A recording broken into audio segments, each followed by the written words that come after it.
کہ تبھی اسی گاڑی کا فرنٹ ڈور کھول کر قدرے عمر رسیدہ سے خالد صاحب بھی نکلتے نظر آئے تھے، جو کہ تیز تیز چلتے پہمان بنگش کے قدم سے قدم ملا کر چلنے کی غرض سے اپنی عمر اور صحت سے لمبے ڈھگ ہی بھر رہے تھے۔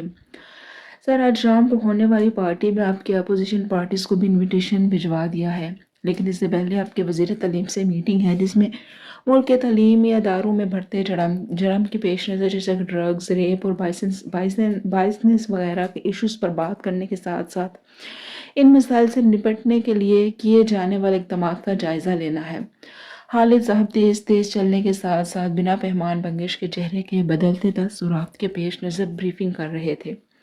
دوسری جانب وہ ذہین سی آنکھیں جیسے کسی تلخ بات پر ضبط سے سرخ پڑی تھیں، لبوں کو سختی سے ایک دوسرے میں پیوست کی اس نے جیسے اپنے اندر سلگتے جذبات پر باندھنے کی سعی کی تھی، اور اس شخص کو اپنے جذبات کو سنبھالنے میں چھپانے میں کمال حاصل تھا۔ سیاست نہ کرتا تو یقیناً وہ ملک کا جانا مانا ایک کامیاب اداکار ہوتا۔ جو سرخی آنکھوں میں چھائی تھی پلکیں جھپک کر پھر سے کھولی گئیں تو اب ان آنکھوں میں وہ تاثر نہ تھے، اسے پروفیشنل اور پرسنلز کو الگ الگ رکھنا تھا۔ وہ پہمان وحید بنگش تھا، اپنے دکھ، تلخ یادوں اور تکلیف کا اسے پرچار کرنا سخت زہر لگتا تھا۔ سوائے چند ایک لوگوں کے اس کی زندگی کے تلخ بابوں سے کوئی واقفیت نہیں رکھتا تھا۔ خالد صاحب اب بھی کچھ نہ کچھ بولے جا رہے تھے کہ دفتن ان کی بولتی زبان رکی۔ پہمان بنگش پہ رک کر اپنے سامنے دیکھ رہا تھا جہاں وہ آج اسے جانے کتنے ہی عرصے کے بعد نظر آئی تھی۔ آج سے 6 سال پہلے اس کی اس لڑکی سے آخری ملاقات ہوئی تھی۔ اگر اندازہ ہوتا کہ وہ اس وقت یہاں ہے تو پہمان یہاں کبھی نہ آتا، کیونکہ وہ چاہ کر بھی اپنی زندگی کے اس باب میں، اس مقام پر، اس رشتے میں ایک فیلئر تھا۔ اور یہ کوئی اتنی معیوب بات بھی نہیں، ہم سب زندگی میں ہر رشتے میں اور ہر مقام پر کامیاب مطمئن نہیں بھی ہوتے، ہم سب کہیں نہ کہیں فیلئر ہوتے ہیں، انسان ہیں ہم سب، جتنا ہوتا ہے اتنا کر دیتے ہیں اور باقی سب کے لیے اتنا انف ہونا چاہیے۔ بلا شبہ یہ ضروری تو ہے کہ ہم ہر رشتے کو 100% پوری ایمانداری سے نبھائیں، لیکن جہاں بوجھ زیادہ محسوس ہونے لگے رک بھی جانا چاہیے۔ کچھ وقت کسی ٹھنڈی چھاؤں گزار لینا، اپنے دماغ کے الجھی گھروں کے کھلنے کا انتظار کر لینا چاہیے۔ اسی طرح کبھی غلطیاں، کبھی خود ساختہ انائیں ہم سے بہت کچھ ایسا بھی کروا دیتی ہیں جو کہ کہنے کو تو غلط ہوتا ہے، لیکن کبھی کبھار انسان اس سے زیادہ کر نہیں سکتا، اور تب ہمیں صرف اتنا کرنا ہوتا ہے کہ انسان سمجھ کر ہم اگلے کو بھی کبھی کبھار اتنا مارجن تو دے دیں کہ جب کبھی ان اناؤں کا بوجھ اس کے کندھے پر نہ ہو وہ واپس آ کر اپنی غلطیاں سدھار لے۔ آلیانہ وحید بنگش کے معاملے میں پہمان وحید بنگش ایسا ہی تھا، اور یہی وہ پوائنٹ تھا جہاں پہمان بنگش کچھ بھی نہیں کرنا چاہتا تھا، جہاں پہمان بنگش اپنی ذات کا 1% بھی انویسٹ نہیں کر سکتا تھا، مگر اس کے باوجود بھی آج تک آلیانہ وحید بنگش کو اس نے کسی بھی چیز کی کمی نہیں ہونے دی تھی۔ اس کی ہر ضرورت، ہر خواہش کا پورا کرنا ایک لازم اور عام سی بات تھی، لیکن اس معاملے میں وہ بہت کچھ ایسا کر جاتا تھا جو کہ شاید عام بھائی اپنی بہنوں کے ساتھ نہیں کرتے، جو کہ عام بہنوں کو اپنے بھائیوں سے چاہیے ہوتا ہے، جو کہ صرف اس رشتے کو ہی کیا ہر رشتے کے لیے ضروری ہوتا ہے، اہم ہوتا ہے، یقین اور اعتبار، جو کہ کسی بھی رشتے کی نیو ہوتی ہے، مان جو ہمارے ایک دوسرے کے حقوق و فرائض کی ادائیگی میں بہت اہم رول ادا کرتے ہیں، اپنی ذات کے ہونے کا احساس جو ہمیں آگے بڑھنے میں مدد دیتا ہے کہ کر لو جو بھی کرنا ہے، تمہارا باپ، بھائی، شوہر تمہارے ساتھ ہے، اس بے حس اور سنگ دل احتساب سے آلودہ معاشرے میں کمزور عورت کو کامیاب ہونے کے لیے یہ سب اپنے ہر رشتے سے چاہیے ہوتا ہے، تبھی وہ اس بے رحم زندگی کو سروائیو کر سکتی ہے، اور اگر یہ سب نہ ہو تو بظاہر مضبوط دکھنے والی عورت اندر سے کھوکھلی ہوتی ہے، شاید جیسے وہ بھی تھی آلیانہ وحید بنگش، جو کہ ابھی اس وقت اس شخص کے سامنے کھڑی اس کے ایک ایک نقش کو مسکراتے دیکھ رہی تھی، جس کی سیاہ ذہین آنکھوں کی مشابہت آلیانہ سے بے حد تھی۔ یہ آنکھیں ان دونوں میں باپ کے خون کے علاوہ دوسری اور آخری مشابہت تھی۔ اس کے بعد التمش افریدی کی کھڑی اونچی تیکھی ناک اور سگریٹ نوشی کی زیادتی سے سیاہ پڑتے ہونٹ اس کی اپنی ماں جیسے تھے، اور باقی کی آلیانہ بھی بالکل اپنی ماں اور فہمان کی سوتیلی ماں کے جیسی تھی۔ مشابہت ادھوری تھی، مگر باقی کا کوئی اور جذبہ کچھ بھی اور مکمل تو نہیں تھا۔ جانے یہ شخص صرف خالد صاحب کے ہاتھوں ہی اس کی ضروریات اور خواہشات پوری کیوں کرواتا تھا؟ کبھی آگے بڑھ کر خود حق کیوں نہیں جتایا تھا؟ کبھی یہ دورے جذبے مکمل کیوں نہیں کرتا تھا؟ حالانکہ آلیانہ کی ہر بار جب بھی خالد صاحب سے بات ہوتی، ایک نئے سرے سے اس کی امید جڑتی تھی کہ شاید اس بار اس کا بھائی، اس کا لالا بھی اس سے بات کر لیتا، اور ہر بار یہ امید بری طرح ٹوٹ جاتی تھی۔ وہ دونوں ہی ایک خون ہونے کے باوجود ایک دوسرے کے سامنے اجنبیوں کی طرح کھڑے تھے۔ ایک جانب وہ سفید گرم شلوار سوٹ میں ملبوس فہمان بنگش، جس نے سفید شلوار قمیض کے اوپر بلیو بلیزر بھی ضبطن کر رکھا تھا، سیاہ سیدھے بال سلیقے سے جیل سے سیٹ کیے گئے تھے، جبکہ دوسری جانب ہلکے جامنی رنگ کے نائٹ سوٹ میں ملبوس سادہ مگر بے حد پرکشش آلیانہ، جس کے گھنگریالے بال آدھے کیچر میں اور باقی کے آدھے ہمیشہ کی طرح کھلے ہوئے تھے۔ خالد صاحب نے سر کے اشارے سے وہاں کھڑے تمام ملازمین کو منظر سے غائب ہونے کا اشارہ کیا تو سب ہی سر پٹ دوڑتے آگے پیچھے ہو گئے، جبکہ خالد صاحب خود بھی کچھ جز بز کھڑے تھے، کیونکہ ایک عرصے بعد وہ دونوں ستیلے بہن بھائی ایک دوسرے کے آمنے سامنے آئے تھے۔ حالانکہ یہ تو خالد صاحب کی خواہش تھی کہ دونوں بہن بھائی ایک ساتھ رہیں، جس طرح عام لوگ عموماً بہن بھائی ساتھ رہتے ہیں، ایک دوسرے کے ساتھ کھڑے ہوتے ہیں۔ اس سے پہلے کہ فہمان خاموشی سے اس کے پاس سے گزر جاتا، آلیانہ کی آواز خاموش فضا میں گونجی تو اس کے آگے کو بڑھتے قدم رک گئے تھے۔ لالا! وہ رکا تو آلیانہ اس کے سامنے آئی تھی۔ کیا آج بھی نہیں ملیں گے مجھ سے؟ اس کی آنکھوں میں آنسو تھے، لہجے میں کپکپاہٹ تھی، مگر وہ کمال ضبط سے وہاں کھڑی اس سے استفسار کر رہی تھی۔ آرام سے رہو یہاں، کسی بھی چیز کی ضرورت ہو تو خالد صاحب کو انفارم کر دینا۔ بنا کوئی مزید بات کہے سنے وہ اسپاٹ انداز میں کہتا سیڑھیاں چڑھتے اپنے روم کی جانب چلا گیا، جبکہ اس کے جانے کے بعد اس کا ضبط ٹوٹ گیا تھا۔ سیاہ پیالے چھلک گئے تو جانے کتنے ہی نمکین موتی سرخ رخساروں پر ٹوٹ ٹوٹ بکھرے تھے۔ آلیانہ بیٹے، خالد صاحب نے اسے کچھ کہنا چاہا، مگر وہ بھی بنا ہمدردی کے چند بول سنے دوڑتی یوں اپنے کمرے میں جا بند ہوئی، اور پیچھے خالد صاحب سرد سانس بھر کر رہ گئے تھے۔ جانتے تھے یہ سب تو ابھی آغاز تھا۔ ایک طرف فہمان بنگش تھا جو کہ خالد صاحب کو اپنی اولاد سے بڑھ کر تھا، جبکہ دوسری جانب وہ بچی تھی جس نے کسی رشتے کو آج تک پوری طرح اور پورے خلوص سے محسوس تک نہیں کیا تھا، اور اب جب اس دنیا کی بھیڑ میں بچا ہی صرف اس کا بھائی تھا، اب بھی خالی ہاتھ ہی کھڑی تھی۔ لیکن زیادہ افسوس انہیں اس بات کا تھا وہ اس وقت آلیانہ کو نہ تو سمجھانا چاہ رہے تھے اور نہ ہی مستقبل قریب اس کا اسے بھائیوں والا مان دینے کا ارادہ تھا۔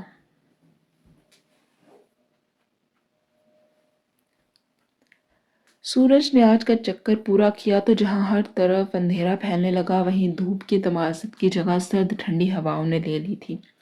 چونکہ دن ضرورت سے زیادہ چھوٹے تھے، یہی وجہ تھی کہ کب دن سے شام اور شام سے رات ہوتی کچھ پتہ نہیں چلتا تھا۔ اس وقت بھی رات کے 8 بج رہے تھے، دھند بھی آہستہ آہستہ مزید بڑھنے لگی تھی، لیکن اس سب کے باوجود بھی اسلام آباد کا یہ کمرشل ایریا اس وقت اس اندھیرے کو مات دینے کی بھرپور تیاری کیے ہوئے تھا۔ جہاں باہر سڑکوں کو دھوتی ایک دوسرے کو پیچھے چھوڑتی گاڑیوں کا ایک سیلاب سا امڑ آیا تھا، وہیں اسی سڑک سے ذرا ہٹ کر بنے اس عالی شان اور نامی گرامی ہوٹل کی پہلی منزل پر اس پارٹی کا بندوبست کیا گیا تھا، جہاں کا ماحول طرح طرح کی روشنیوں میں نہایا جگمگ جگمگ کر رہا تھا، جہاں داخلی دروازوں پر سب کے انٹری کارڈز چیک ہو رہے تھے تو وہیں سیکیورٹی گارڈز سیاہ جامنی یونیفارم میں ملبوس، مختلف ہتھیار سے لیس، جو کہ ان کی کمر پر لگے بیلٹ میں چھپے ہوئے تھے، ہاتھوں میں واکی ٹاکی پکڑے ایک دوسرے کو ضروری ہدایات فراہم کرتے خاص سے مستعد نظر آ رہے تھے۔ ہر تھوڑے سے فاصلے پر ایک گارڈ ارد گرد کا جائزہ لیتا کھڑا تھا، تو وہیں دوسری طرف اس ملک کے جانے مانے چینلز کے نمائندے بھی اپنے جدید طرز کے کیمراز اور ٹیم کے ساتھ آج کی رات ہونے والی اس پارٹی کو بھرپور کوریج دے رہے تھے، جہاں ملک کی ہر آنے والی بڑی شخصیت کا بھرپور انٹرویو لینے کا سب کو ہی جیسے فری ہینڈ مل گیا تھا۔ یہی وجہ تھی کہ ہر طرف کیمرہ ہی، لائٹس، لوگ ان کے ہاتھوں میں مائکس، غرض مصروفیت ہی مصروفیت تھی۔ لفٹ کھل رہی تھی، بند ہو رہی تھی، کوئی آ رہا تھا، کوئی جا رہا تھا۔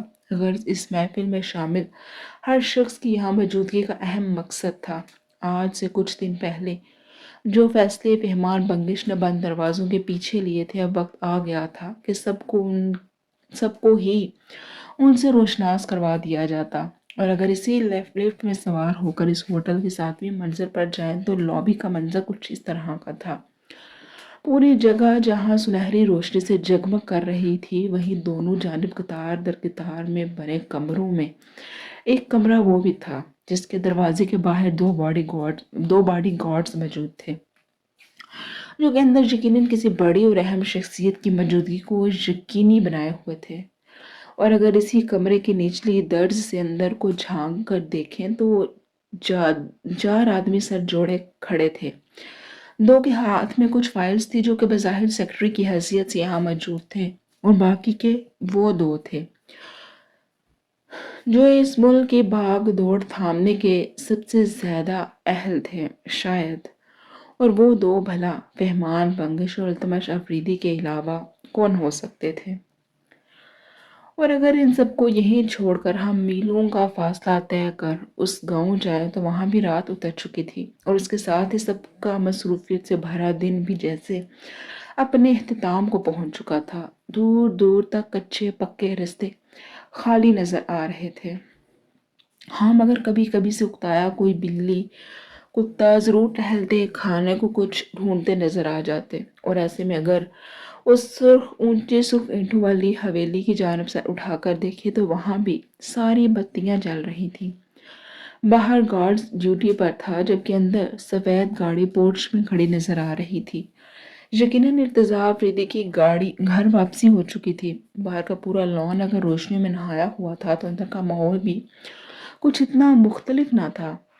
پرانی طرز کی بنی کھڑکی کی جالی سے اگر اندر جھانکیں تو سامنے ہی حال کے جلدے بلب کی روشنی نے ہر چیز کو روشن کر رکھا تھا، اور وہیں وہ بھی اس روشنی میں نظر آنے لگا تھا، ارتضیٰ آفریدی، جس نے اچانک ہی تنگ آ کر لیپ ٹاپ کی اسکرین گرا دی تھی۔ وہ زمینوں کا سارا کام دیکھ چکا تھا، زمینہ خاتون کی آئندہ کے لیے دی گئی ہدایات بھی پہنچا چکا تھا، لین دین بھی کر چکا تھا جس میں زیادہ دینا شامل تھا۔ باقی 6 دنوں کے لیے وہ اپنا لیپ ٹاپ ساتھ لایا تھا کہ ریموٹلی ہی صحیح کام دیکھتا رہے گا، لیکن انٹرنیٹ کی سپیڈ بہت سلو تھی اور اس کا صبر تمام ہو چکا تھا۔ پھر کچھ سوچتا وہ لیونگ روم کے صوفے سے اٹھ کر کچن کی طرف بڑھا تھا۔ کالی ڈریس پینٹ کے اوپر کالی ہی ٹرٹل نیک میں وہ بے حد نمایاں لگ رہا تھا۔ کچن میں گیا تو صاف ستھرے کچن نے اس کا استقبال کیا تھا۔ یقیناً زمینہ خاتون کی ایجنٹ بنام شبنم بی بی یہاں موجود نہیں تھی، ورنہ اپنے چھوٹے مالک کو کچن میں دیکھ غش کھا جاتی۔ وہ اپنے ہی دھیان میں چلتا اندر گیا اور اپنے لیے کافی پھینٹنے لگا، جب ذہن کے پردوں پر اپنے پہلو میں سوئی زاریہ نمودار ہوئی۔ پھر اس کا فرار بھی یاد آیا تو وہ سر جھکاتے ہوئے ہنس دیا تھا۔ تھی کہاں وہ؟ اس نے سر اٹھا کر اوپن کچن سے وسیع سیٹنگ روم میں نگاہ دوڑائی تھی۔ ارتضیٰ نے اسے ناشتے کے بعد سے نہیں دیکھا تھا، اور رات کے کھانے سے پہلے دیکھ بھی نہیں سکا تھا کہ تبھی اسے اس کی آواز سنائی دی۔ شبنم باجی آپ بھی آئے نا، ہمارے ساتھ کھانا کھائیے۔ زاریہ ہاتھ میں پلاسٹک کا ڈونگا تھامے اندر داخل ہوئی تھی۔ ارتضیٰ نے ایک نظر گھڑی پر ڈال کر پھر اسے دیکھا۔ رات کے 8:30 بجے کی میڈم کہاں سے کیا کر کے آ رہی تھی؟ اس کے پیچھے داخل ہوتی شبنم کے ہاتھ بھی خالی نہیں تھے، ایک میں تندور میں بنی روٹیاں اور دوسری میں مٹن قورمہ تھا۔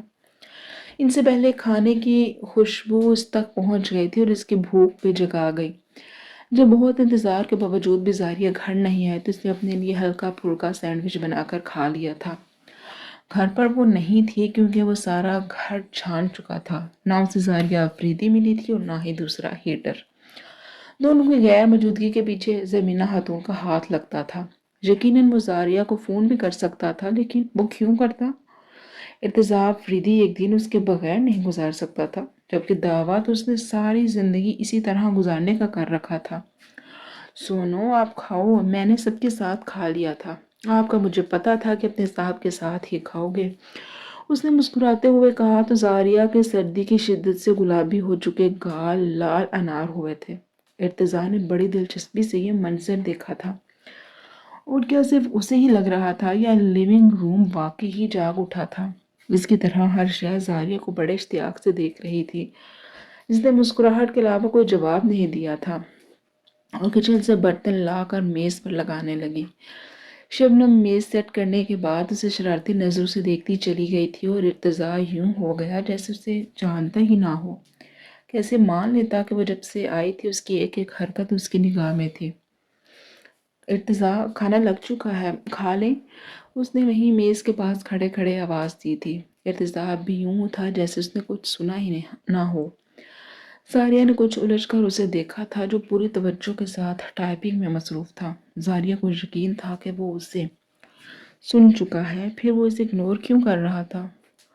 اب میں نے کیا کر دیا ہے؟ اس نے ہونٹ کاٹتے ہوئے سوچا تھا۔ وہ ہمت پکڑتی اس کے پاس آ گئی۔ ارتضیٰ، اس نے پھر پکارا، لیکن جواب نہ تارد۔ زاریہ نے کچھ ہچکچاتے ہوئے اس کے کندھے پر ہاتھ رکھا تھا۔ ارتضیٰ کے ہاتھ رکے تھے۔ وہ صرف اس بات پر شکر گزار تھا کہ زاریہ اس کے لیپ ٹاپ کی سکرین نہیں دیکھ سکتی تھی۔ وہاں بے معنی حروف آگے پیچھے لکھے ہوئے تھے، اس بات پر بھی کہ وہ اس خاموشی میں بھی اس کے تیز دھڑکتے دل کی دھڑکن بھی نہیں سن سکتی تھی۔ وہ اس کے پاس تھی۔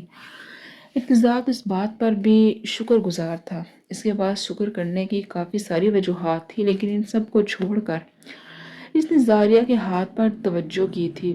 تمہارے ہاتھ اتنے ٹھنڈے کیوں ہیں؟ وہ اپنے دونوں ہاتھوں میں اس کا نازک سا ہاتھ تھامتا کہہ رہا تھا۔ لہجہ اس کی فکر مندی کی چغلی کھا رہا تھا۔ اس نے محسوس کیا تھا یا نہیں، لیکن زاریہ نے کیا تھا۔ کیا تھا یہ دھوپ چھاؤں سا شخص؟ اس نے بے ساختہ ہی اپنا دوسرا ہاتھ بھی ارتضیٰ کے حوالے کیا۔ ارتضیٰ کے پرحدت ہاتھ اس کے سرد برف ہوتے آنکھوں کو ہلکی پھلکی سے گرمائش دیتے سے سکون دے رہے تھے۔ کھانا کھا لے، ٹھنڈا ہو جائے گا، وہ ہلکی سی آواز میں بولی تھی۔ ارتضیٰ کی توجہ اس کے ہاتھوں سے اٹھتی گرتی پلکوں پر مبذول ہوئی۔ وہ اس کے ہاتھ تھامے اٹھ کھڑا ہوا تھا۔ تم کہاں تھی آج سارا دن؟ بالکل غیر متوقع سوال پر زاریہ نے چہرہ اٹھا کر اسے دیکھا تھا۔ کیا اسے واقعی زاریہ فریدی کی پرواہ تھی یا وہ اداکاری کر رہا تھا؟ لیکن کس کے لیے؟ نہ تو زمینہ خاتون کہیں موجود تھی اور نہ زارا ہی، اور بہن کا خیال آتے ہی اس نے اپنے ہاتھ واپس کھینچ لیے۔ ارتضیٰ کے ماتھے پر پل پڑے تھے۔ شبنم باجی کی چھوٹی بہنوں کی شادی ہے نا، ہم اسی لیے گاؤں آئے ہیں۔ اسے لگا تھا کہ ارتضیٰ کو معلوم ہوگا، لیکن اس کے تاثرات اس بات کی نفی کر رہے تھے۔ ارتضیٰ نے گہری سانس لی تھی۔ زمینہ خاتون نے یقیناً اس کے سامنے ذکر کیا ہوگا، لیکن وہ تو ان کی۔ آپ اور زاریہ ایک ہفتے کے لیے گاؤں جا رہے ہیں، اور میں آپ کی مصروفیت کا کوئی بہانہ نہیں سنوں گی۔ میری بچی افریدی ولا کے ایک کمرے سے دوسرے کمرے میں شفٹ ہوئی اور اس نے منہ سے ایک لفظ نہیں نکالا۔ بس اتنا سننے کے بعد اس کا دماغ گھوم گیا تھا، اور اس کے بعد اس نے سب سنا تھا، لیکن دماغ میں رجسٹر کچھ نہیں ہوا تھا۔ اس نے دایاں ہاتھ بالوں میں چلایا اور پھر چہرہ جھکا کر زاریہ کو دیکھا تھا۔ اور تم نے ابھی اپنے ہاتھ کیوں واپس کھینچے ہیں؟ اسے خود بھی اندازہ نہیں تھا کہ وہ یہ سوال کیوں کر رہا ہے، لیکن اسے برا لگا تھا۔ زاریہ نے پھیلی ہوئی آنکھوں کے ساتھ اسے دیکھا تھا۔ آپ نے میرے ہاتھ کیوں پکڑے تھے؟ الزام لگاتا لب و لہجہ تھا، لیکن ارتضیٰ سمجھنے سے قاصر تھا کہ اس نے کیا غلط کیا تھا۔ اور میں تمہارے ہاتھ کیوں نہیں پکڑ سکتا؟ اس نے اپنے ہاتھ سینے پر باندھے تھے۔ ارتضیٰ، ہم یہ فضول بحث کر ہی کیوں رہے ہیں؟ کھانا ٹھنڈا ہو رہا ہے، چل کر کھا لیں۔ اس نے میز پر چنے کھانے کی طرف اشارہ کیا تھا۔ ہاں چلو۔ ارتضیٰ نے اس کا ہاتھ پکڑا اور اس سے لیے میز کی طرف بڑھ گیا۔ پھر پہلے اس کے لیے کرسی کھینچی۔ زاریہ حیرت کی شدت سے جم گئی تھی۔ اس نے ایک کندھوں پر دباؤ ڈال کر اسے بٹھایا اور پھر اپنی کرسی کھینچ کر بیٹھ گیا۔ دن کیسا گزرا تمہارا؟ وہ اس کی پلیٹ میں کھانا نکالتا پوچھ رہا تھا۔ زاریہ کو نہ اپنی آنکھوں پر یقین آ رہا تھا نہ کانوں پر۔ اچھا تھا۔ آپ یہ چمچ مجھے دیں، میں خود کر لیتی ہوں۔ اس نے دایاں ہاتھ بھی آگے بڑھایا تھا۔ اسے کہاں عادت تھی اپنے کام کسی سے کروانے کی؟ وہ تو خاموشی سے دوسروں کی ضروریات پوری کرنے والوں میں سے تھی۔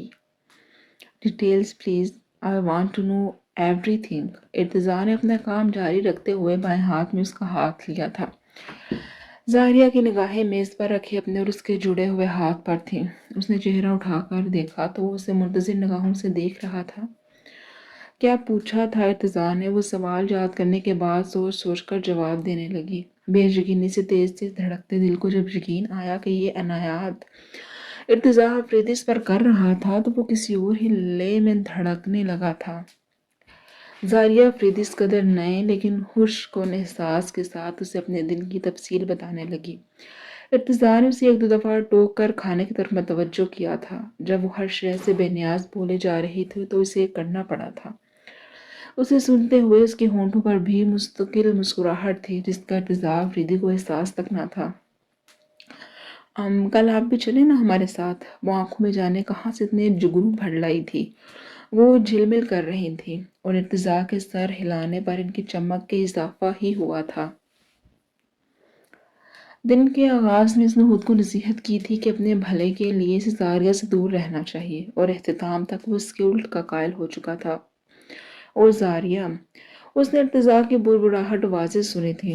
Someone should love this girl۔ کیا وہ پر امید ہو سکتی تھی؟ اس کے ہاتھ نرم لمس اسے امید کی خوشنما وادیوں میں دھکیل رہے تھے۔ اندیشہ تھا تو صرف اس بات کا کہ یہ خوشنما وادی اس کے لیے سراب ثابت نہ ہو جائے۔